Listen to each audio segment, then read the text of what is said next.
لو انت لسه فريش وعايز تدخل مجال الدعايه لشركات الادويه تبقى مميز في وسط زمايلك الميديكال ريب، يبقى الكورس ده معمول لحضرتك. الكورس ده اسمه 90 يوم في حياه المنديل.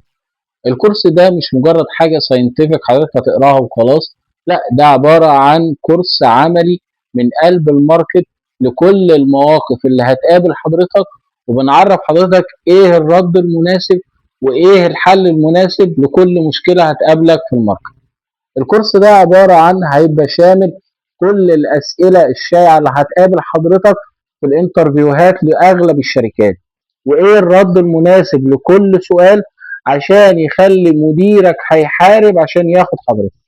مش كده وبس، ده الكورس ده هيبقى شامل كل المواقف اللي هتقابل حضرتك، من دكتور كلامه بسيط ما بيتكلمش خالص ماسكت فيس، ازاي حضرتك تخليه يقدر يتكلم معاك ويقدر كمان تقنعه اللي هو يكتب لك البرودكت في البريسكريبشن وتحقق كمان رقمك وتحقق التارجت بتاعك.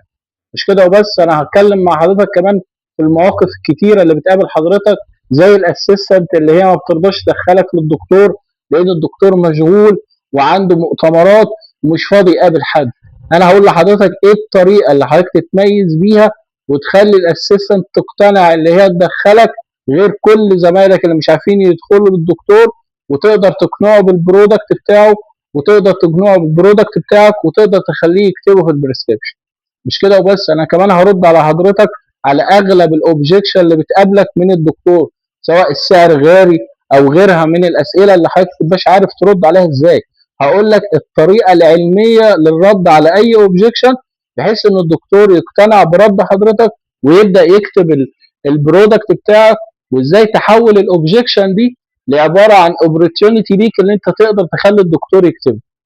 انا بقدم لحضرتك كورس متكامل عباره عن 20 فيديو هيمسك ايد حضرتك من اول الانترفيو لغايه ما تبقى ميديكال ريب محترف بتتسابق عليك كل الشركات عشان تبقى حضرتك معاك. ان شاء الله الفيديو التاني هشرح لحضرتك ازاي تقدر توصل للكورس ده وازاي تحصل عليه. اتمنى ان شاء الله ان حضراتكم ان شاء الله تبقى الكورس ده اضافه ليكم، وانا بوعد حضراتكم ان الكورس ده بمجرد حضرتك هتسمع ال 20 فيديو هتقدر تشتغل من تاني يوم وهتقدر تبهر اي شركه حضرتك هتبقى فيها. كل التوفيق لحضرتك.